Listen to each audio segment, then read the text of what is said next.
এখন যে মাস চলছে রমজানুল মুবারকের আগের যে মাস পবিত্র শাবান, আল্লাহর কাছে এই মাসের অনেক দাম। এই মাসকে বলা হয় রমজানের প্রস্তুতির মাস। এই মাসেই রমজানের প্রস্তুতি নিতে হয়। আপনি আমি যদি কোথাও বিদেশে যাই, সফরে যাই, অনেক আগে থেকে আমরা পরিকল্পনা সেট করি, আমরা প্রস্তুতি নিয়ে থাকি। রমজান এমন এক মাস, যেই মাসের এক একটা ঘন্টা হয়ে যেতে পারে অন্য মাসের 1000 ঘন্টার চাইতেও দামি। রমজান মাসের এক এক মিনিটের ইবাদত আল্লাহর কাছে 1000 মিনিটের ইবাদতের চাইতেও দামি। পড়েন সুবহান। এই রমজান আমাদের সামনে সমাগত।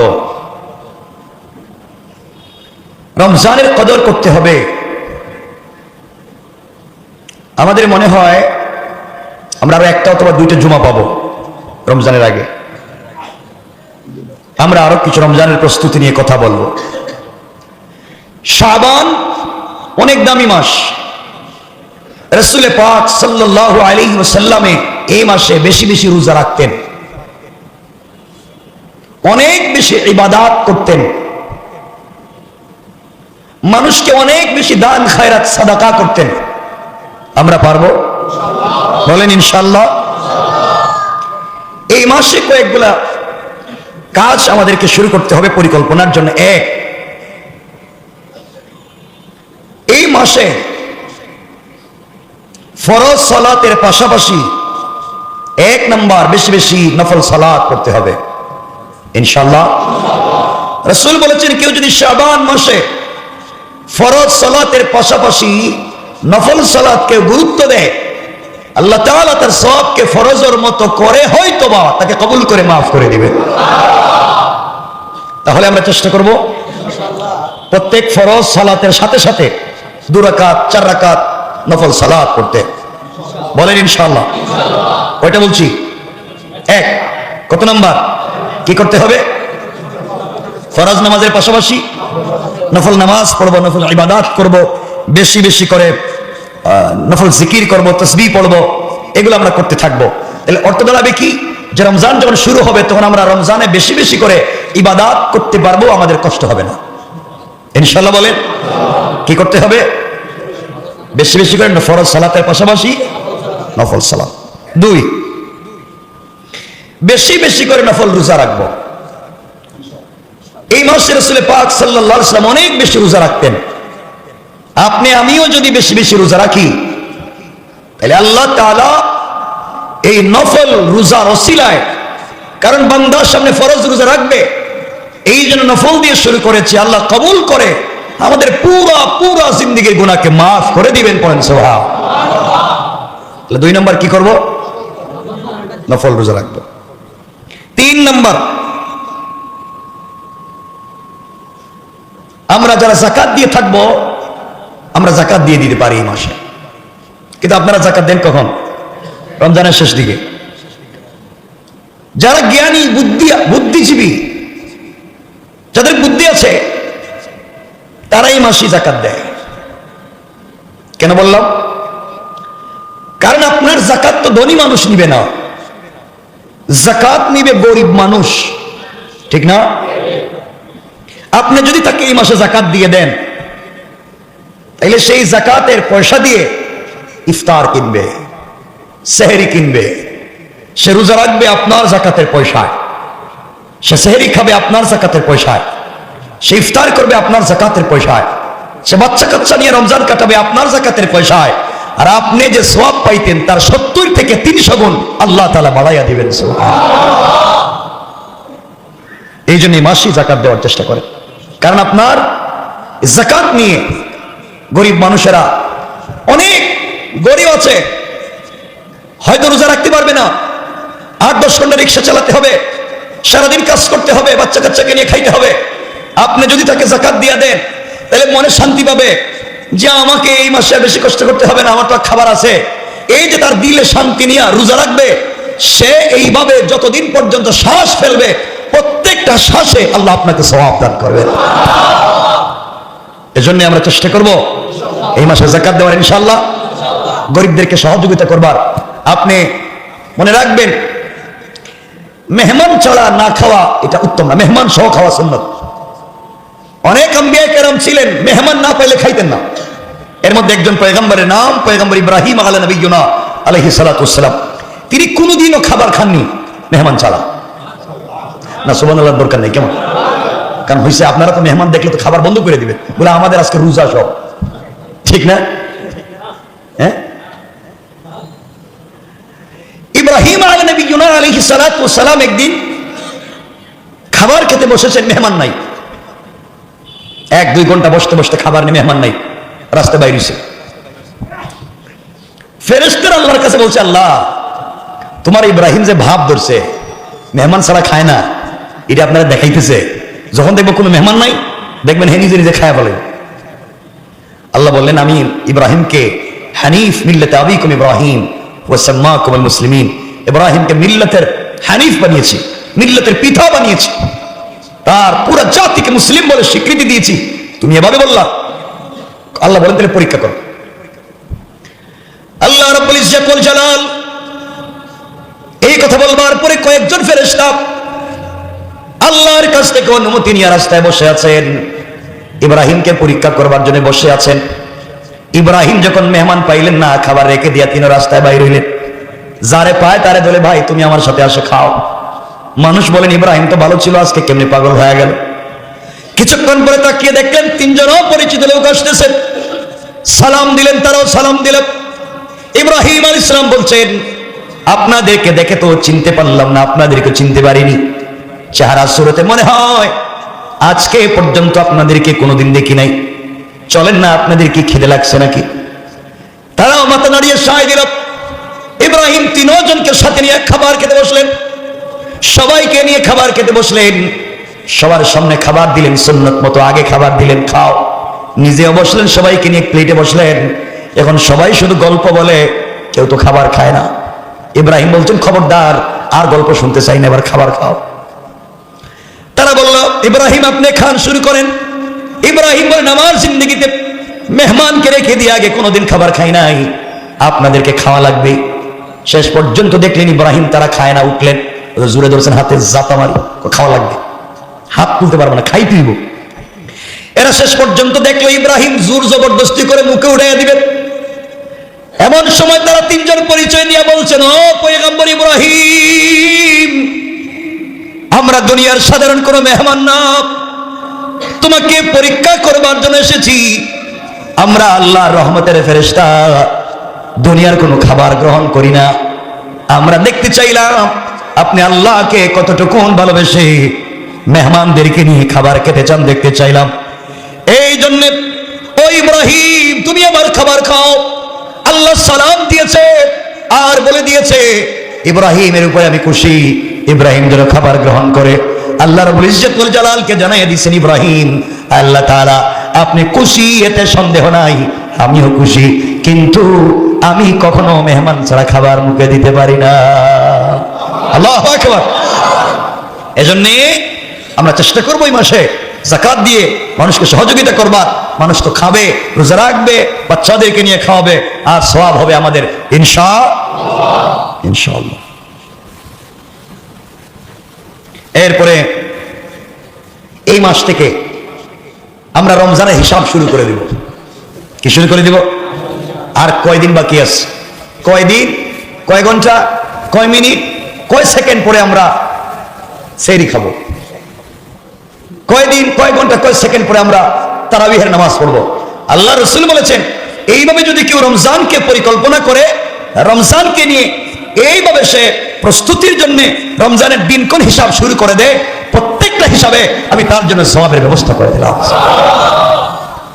যারা ফেসবুকিং করো, ফেসবুকিং বুঝনি, ফেসবুক, টুইটার, ইনস্টাগ্রাম, রাত দিন তো এগুলো নিয়ে থাকো ব্যস্ত, কত কিছু পোস্ট করো। আজকের থেকে এটা লিখবা যে আর কয়দিন রমজানের বাকি আছে, আজকে থেকে কয়দিন হিসাব করবা যে আজকে থেকে কয়দিন বাকি আছে।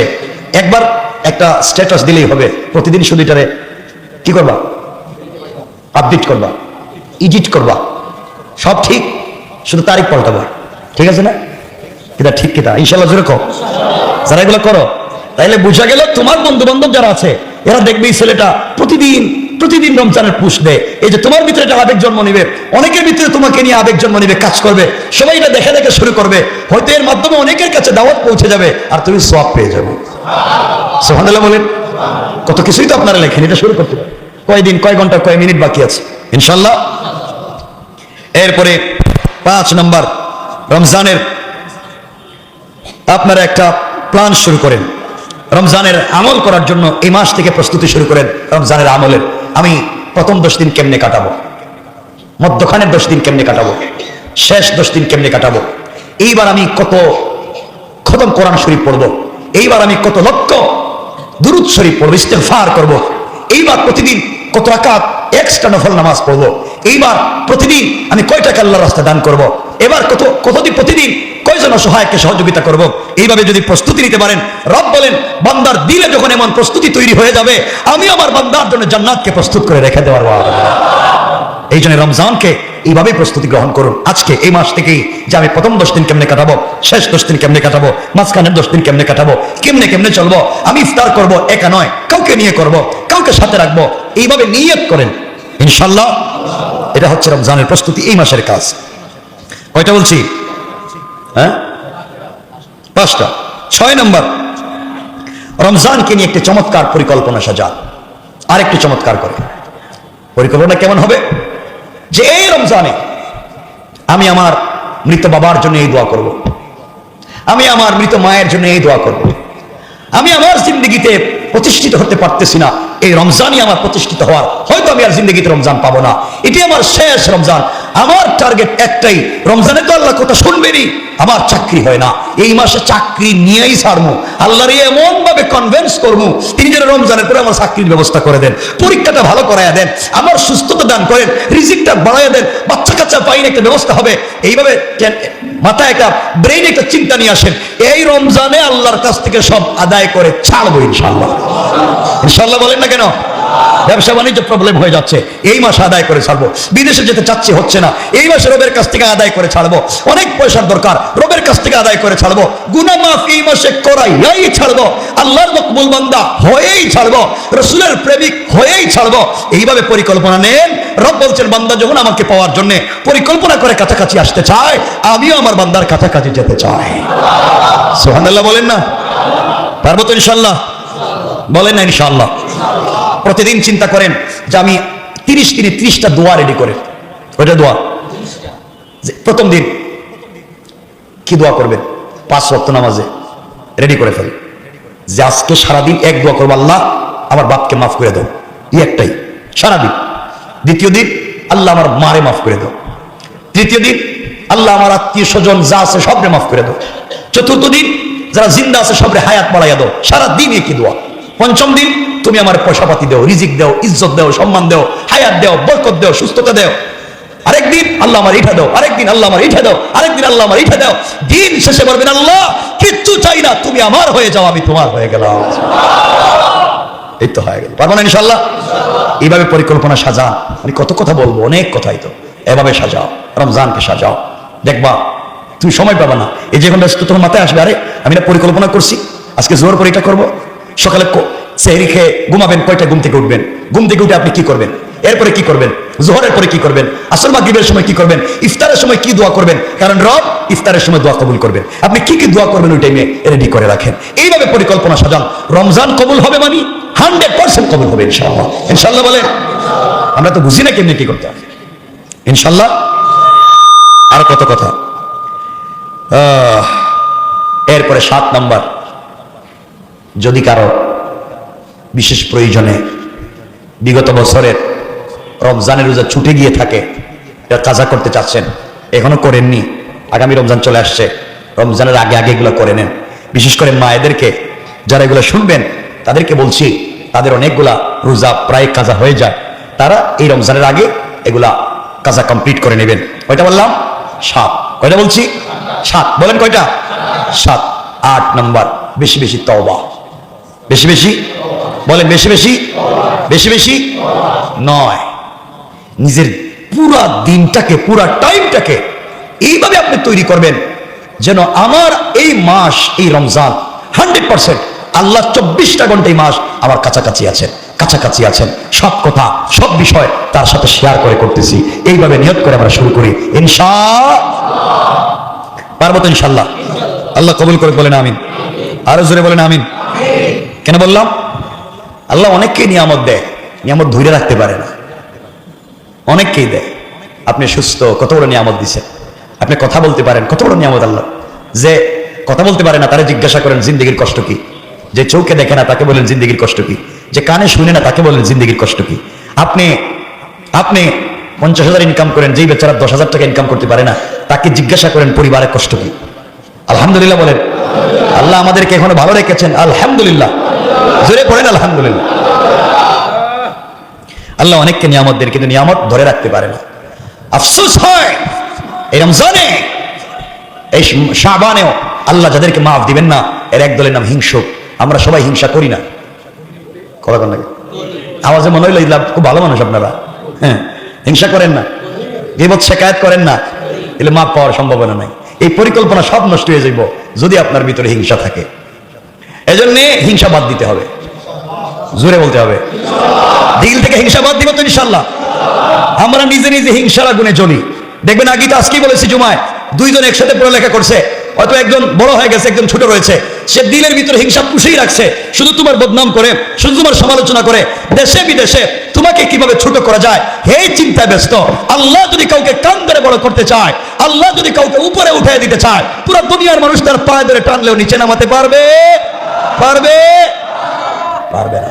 এই জন্যে কে আপনার হিংসা করলো, কে আপনার গীবত করলো, কে আপনার সমালোচনা করলো? যে সমালোচনা করবে, হিংসা করবে, মনে করবে এটা একটা শয়তান, এটা টাটকা শয়তান, এর চিন্তা বাদ দেন, হে তার কাজ করুক, আমি আমার কাজ করি। কারণ যে গীবত করে, যে শিকায়াত করে, হিংসা করে, আপনি তার জন্য দোয়া করবেন, সে বেঁচে আছে যদি আপনি ভালো আছেন। কারণ 100% যে গীবত করে, শিকায়াত করে, কিয়ামতের দিন তার নেক আমলগুলো আপনার আমলনামায় চলে আসবে 100%। আলহামদুলিল্লাহ বলেন। তাহলে এইভাবে 2, 4, 5 জন 10 জন গীবতকারী থাকা দরকার আছে না নাই? আছে না নাই? এভাবে 10-20 জন হিংসুক থাকা দরকার আছে না নাই? আপনি পয়সা দিয়ে তো কারো কাছ থেকে সোয়াব আনতে পারবেন না, আপনি ফিরি ফিরি পাইতেছেন, তাহলে 10-20 জন থাকুক, ঠিক না বলেন? 10-20 জন সারাদিন হিংসা করুক, সারাদিনই গীবত করুক, আপনি তো আর কাজ করে সোয়াব পাইতেছেন না, হে তো ফিরি ফিরি আপনারা দিতেছে। আল্লাহ কোরআনে বলছেন, রাসূল হাদিসে বলছেন, যারা গীবত করে, শিকায়াত করে, সমালোচনা করে, চগলখড়ি করে, হিংসা করে, যেটা করলো সেটা যদি না হয়, তার পুরো আমল, যার হিংসা করলো তার আমল নামায় চলে যায়। যে হিংসা করলো, যার হিংসা করলো তার আমল নামায় চলে যায়। পড়েন সুবহানাল্লাহ। এজন্য দেখবেন অনেকে আছে হিংসার আগুনে জ্বলে, দেশে বিদেশে বিভিন্ন জায়গায় চাকরির সেক্টরে দেখবেন আপনাকে হিংসা করে, আপনাকে ছোট করতে চায়, আপনাকে রাস্তায় নামায় দিতে চায়। যদি আল্লাহ বড় করতে চান, কেউ কি নামায় দিতে পারবে? পারবে? যে হিংসুক হিংসা করবে। যারা গ্রামগঞ্জে থাকেন তারা বুঝবেন। গ্রামগঞ্জে দেখবেন একজন গ্রামের হঠাৎ যেভাবে কষ্ট করে সে একটা ভালো জায়গায় গিয়েছে, একটা স্টুডেন্ট লাইফে হয়তো গরিব ছিল, এখন সে ভালো হয়ে গিয়েছে, অথবা এখন সে অনেক স্ট্রাগল করে একটা জায়গা তৈরি করেছে। কিছু লোক দেখবেন তারা হিংসা করে। যারা হিংসা করে তারা দেখবেন এখনো আগের জায়গায় আছে। কথা বলেন না কেন? সে এখনো আগের জায়গায় আছে, ওই কামলাই আছে, ওই জায়গায় হেই আছে, আর তুমি শুধু হু হু করে আগাচ্ছ। এটা করে দিয়েছেন কে? কে? এজন্য হিংসুককে হিংসা করতে দেন, গীবতকারীকে গীবত করতে দেন, শয়তানকে শয়তানি করতে দেন, আর দেখবেন আপনি দেশে বিদেশে পুরো দুনিয়ায় ইজ্জতের মালিক হয়ে যাচ্ছেন, ইজ্জতের মালিক করে দিচ্ছেন কে? আর সে দেখবেন কেমনে নিজেকে এখন কি করবে, তার লাইফ শেষ, পরিবার শেষ, মুখ খুলে তাকাতে পারে না, মুখ দেখে চলতে পারে না। কারণ কি? তার ভিতর জ্বলে ছাই। রাসূল পাক বলেছেন, যারা হিংসা করে আমলকে এভাবে ছাই বানিয়ে দেয়, যেভাবে খড়কুটা পাইলে আগুন ছাই বানিয়ে দেয়, এভাবে হিংসা তার নেক আমলকে ধ্বংস করে দেয়। দেখবেন হিংসা করে, গীবত করে, সমালোচনা করে, সুযোগ পাইলে পুরা জিন্দেগি হিংসার আগুনে জ্বালায় দেয়। কিন্তু ফেসবুকে দেখবেন স্ট্যাটাস, আমি আজকে জুমায় বলছি, আল্লাহর ওলির মতো লিখতেছে, মনে হয় পৃথিবীর বিশ্ববিখ্যাত ওলি, অথচ একটা টাটকা শয়তান। কথা বলেন না কেন? কথা বলেন না কেন? অরিজিনাল শয়তান সারাদিন হিংসা করে। কেমনে একজনকে চেয়ার থেকে নামায় দেওয়া যায়, কেমনে একজনকে বেইজ্জত করা যায়, কেমনে একজনকে এলাকায় ছোট করা যায়, কেমনে, আরে বাবা ইজ্জতের মালিক তো আল্লাহ। কারে কখন কোন চেয়ারে বসায়া দিবে, কারে কখন কোন গাড়িতে বসায়া দিবে, কারে কখন কোন বাড়ির মালিক বানায়া দিবে কেউ জানে না। জানেন কে? তুমি শুধু হিংসাই করে যাচ্ছ, হিংসাই করে যাও, হিংসা করতে করতে জিন্দগি শেষ। ফেসবুকে লিখতেছে একবার আল্লাহর ওলির মতো মনে হয় একবারে ফাটকা একজন ফেরেশতা, শয়তান আল্লাহর রিজিক আল্লাহ। এই বাস্তব লাইফে তো অরিজিনাল শয়তান, অনলাইনে দেখি ফেরেশতার মতো। আল্লাহ তো হিটা বাটপার, হিটে কিতা, সবাই তো হিটে কিতা। এমন মানুষ নাই দেখবেন রাস্তায় বাইরে হইলে আপনার সালাম দিত না, সিগারেট খায়, বাপের কাছে গিয়ে বিড়ি খায়, খারাপ। ফেসবুকে ফতোয়া লিখতেছে এই হুজুর এই হুজুর এই বড় মুফতি, ঠিক কিনা? সব কিছু ফেসবুকে। বাস্তব লাইফে কিন্তু হে টাটকা শয়তান। কথা বলেন না কেন? এগুলো নাই, কিন্তু অনলাইনে হে পিসাব। এজন্য আমি বলছি, আমার কথা যারা শুনতে পাচ্ছেন এবং যারা শুনবেন, আজকে যারা দেশে বিদেশে বিভিন্ন জায়গায় মানুষের বদনাম করি, গীবত শিকায়ত সমালোচনা হিংসা করি, কে কত নম্বর খারাপ কেউ না জানলেও কে জানেন? কে জানেন? ভিতরের খবর কে জানেন? এজন্য হিংসুকেরা হিংসা করে যাক, গীবতকারীরা গীবত করে যাক, শয়তানেরা শয়তানি করে যাক, আপনি আপন গতিতে সামনের দিকে এগিয়ে যাবেন। আপনার সাথে আছেন কে? আল্লাহ কবুল করে বলেন আমিন। কথা তো লম্বা হয়ে গেল, ছোট করতে চাইলাম। কথা শুরু করেছিলাম, আল্লাহ অনেককে নিয়ামত দেখে নিয়ামতের কদর করতে পারে না। হিংসার আগুনে বন্ধুর পাল্লায় পড়ে, কারণ চলতে গিয়া যদি আপনি ঠিক বন্ধু চিনতে না পারেন, তাহলে বন্ধু আপনার মারাত্মক অবস্থায় নিয়ে যাইব। একটা ছেলে ছিল খারাপ, ভালো বন্ধুর পাল্লায় পড়েছে, খারাপ বন্ধু ভালো হয়ে গিয়েছে, ঠিক কিনা? আগে নেশা করতো, এখন নামাজ পড়ে। আগে দাড়ি ছিল না, এখন দাড়ি রাখে। আর আপনি এমন বন্ধুর পাল্লায় পড়েছেন, আগে ফুল প্যান্ট পরতো, বন্ধুর পাল্লায় পড়ে এখন 3/4 প্যান্ট পরে। কথা বলেন, এমন বন্ধুর পাল্লায় পড়েছে, আগে সিগারেট খাইতো, এখন ফেন্সিডিল খায়, গাঁজা খায়, ইয়াবা খায়, ঠিক কিনা বলেন? তাহলে বন্ধুই পারে একটা বন্ধুকে নষ্ট করে দিতে। এই জন্য বন্ধু নির্বাচন করতে যদি ভুল করেন, বহুত বড় নিয়ামত থেকে আপনি মাহরুম হয়ে গেলেন, ঠিক কিনা? আমার বন্ধুদের কথাগুলো 1 মিনিটে বলতেছি, শোনেন। কথা শুনতে পাচ্ছেন তো? আল্লাহ রাব্বুল ইজ্জত ওয়াল জালাল ফেরাউনকেও 4টা নিয়ামত দিয়েছিল। ফেরাউনের মতো ফেরাউনকেও 4টা নিয়ামত দিয়েছিল, কিন্তু সে শয়তানের কারণে সে নিয়ামতগুলো থেকে দূরে চলে গিয়েছে। ফেরাউন কয়েকবার মুসা আলাইহিস সালামের উপর ঈমান আনার চেষ্টা করেছিল। ফেরাউন মুসা আলাইহিস সালামের উপর ঈমান আনার জন্য নিয়ত করেছিল, কিন্তু প্রত্যেকবারই তাকে বাধা দিয়েছিল তার বন্ধু হামান। কে? তাইলে বোঝা গেল বন্ধু নির্বাচন করতে যদি ভুল করেন, ওই হামান যদি আপনার বন্ধু হয়, আপনার ফেরাউন বানাইয়া ছাড়বে। কথা বলেন না কেন? ফেরাউন কয়েকবার ঈমান আনতে চাইছে, মুসার উপরে ঈমান আনতে চাইছে, কিন্তু তাকে বাধা দিয়েছে তার বন্ধু হামান। হামানের কাছে গিয়ে পরামর্শ করছে। হামান বলছে এটা কোনো কথা হইল নাকি, মুসলমান হওয়া যাবে না। আমার বন্ধুগণ জিজ্ঞেস করতে চাই, মুসা আলাইহিস সালামের কাছে একবার ফেরাউন গেল, গিয়া বলছে, মুসা আমি যদি মুসলমান হয়ে যাই তবে আমি কি পাবো? মুসা আলাইহিস সালাম বললেন, আখিরাতের কঠিন আযাব থেকে তুমি রক্ষা হয়ে যাবে, আর আখিরাতের কঠিন আযাব থেকে তুমি রক্ষা হয়ে যাবে, বিনা হিসাবে জান্নাতে চলে যাবে, আর আল্লাহর প্রিয় বান্দা হয়ে যাবে, জান্নাতের নাজ নিয়ামত পাবে, আর দুনিয়ার জমিনে 4টা নিয়ামত পাবে। সুবহানাল্লাহ বলে, সুবহানাল্লাহ বলে। তাহলে ফেরাউনটা নষ্ট করতেছে কে? আপনাদেরকে নষ্ট করতেছে কে? মিথ্যা কথা কইবেন না কোন কোন আপনাদের বন্ধু ওই খারাপ বন্ধুর পাল্লায় পড়ছেন কোন না কেন? ঠিক তো? এই তো জায়গাত মতো খারাপ বন্ধুর খারাপ ব্যবসায়ীর পাল্লায় পড়বেন, তোমার ব্যবসা সুদ্ধা খাইয়া বাড়ি ফ্ল্যাট সব বিক্রি করাইয়া লুঙ্গি খুলে ঢাকা শহরে রেখে দিব। কথা বলেন না কেন? এমন ব্যবসায়ী পার্টনার নাই? বলেন নাই? এই জায়গা চিনতে ভুল করলে, সব কথা বলতেছি না আজকে, কিন্তু জায়গা চিনতে ভুল করলে বিপদ। আমার বন্ধুগণ যে কথা বলতে চাইলাম, মুসা আলাইহিস সালামের কাছে গিয়ে ফেরাউন বলেছে, আল্লাহর নবী পয়গম্বর মুসা বলছেন দুনিয়ার 4 নিয়ামত।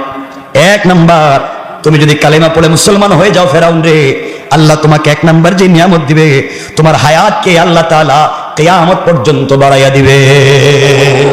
সুবহানাল্লাহ বলেন। শুধু বাড়াইয়া দিবেন তা না, আল্লাহ নিজের ইচ্ছায় তোমার মত দিবেন না। যখন তোমার যখন তখন মৃত্যু হবে না, যখন তুমি মৃত্যু কামনা করবে, আর সেই মৃত্যু যখন কামনা করবে দুনিয়ায় বিরক্ত হয় নয়, তুমি বরং শিশু যেমন মায়ের স্তনের সুস্বাদু দুধ পান করার জন্য আগ্রহী হয়ে যায়, ঠিক তেমনি ভাবে তুমি যখন মৃত্যুকে সুস্বাদু মনে করবে, ওই সময় শুধুমাত্র তোমার মওত হবে।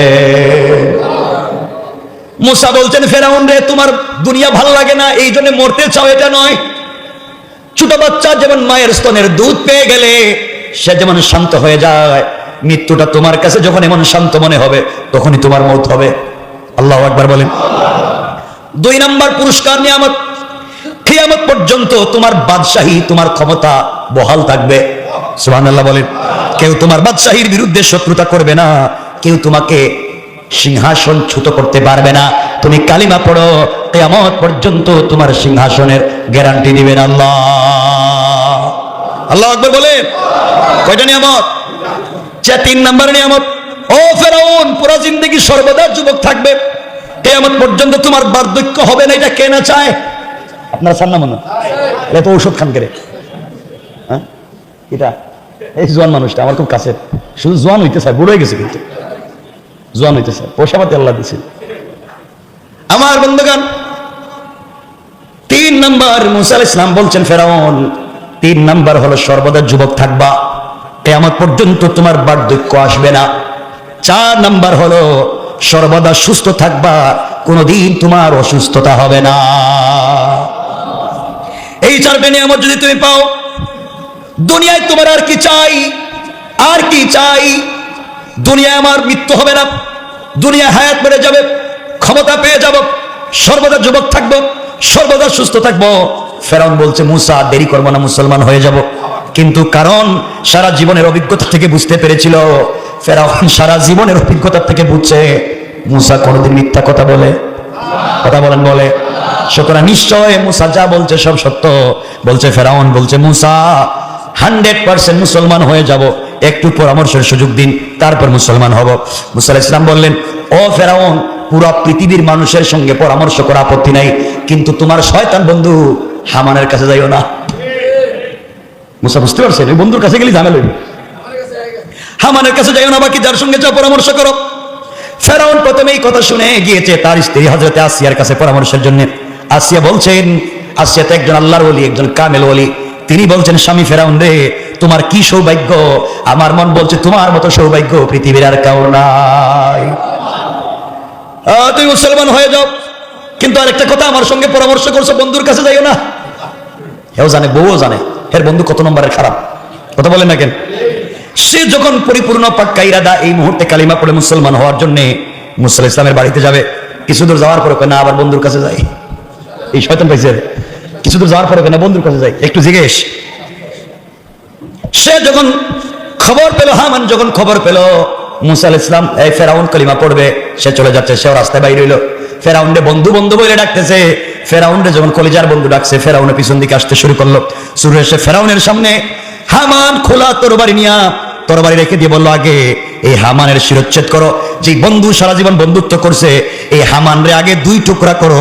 আমি সচক্ষে দেখতে পারবো না, সারা জীবন তুমি বন্ধুরে ক্ষুধা বলছি, এখন তুমি আরেকজনের ক্ষুধা বলবে, আমি বন্ধু মানতে পারি না। নাউজুবিল্লাহ বলে অহংকার ঢুকাইয়া দিছে। দেখছো নি আমার বন্ধু আমারে কি ভাব ধরছে, আমার খোদা বলে দূর আর কালিমা পড়তাম না। নাউজুবিল্লাহ বলেন না। অহংকারে ভরে উঠলো, মুসলমান হতে স্বীকার করলো, আল্লাহ তাআলা তাকে ধ্বংস করে দিলেন। সুতরাং নিয়ামত পাইলে নিয়ামতের কদর করা দরকার আছে না নাই? আছে না নাই?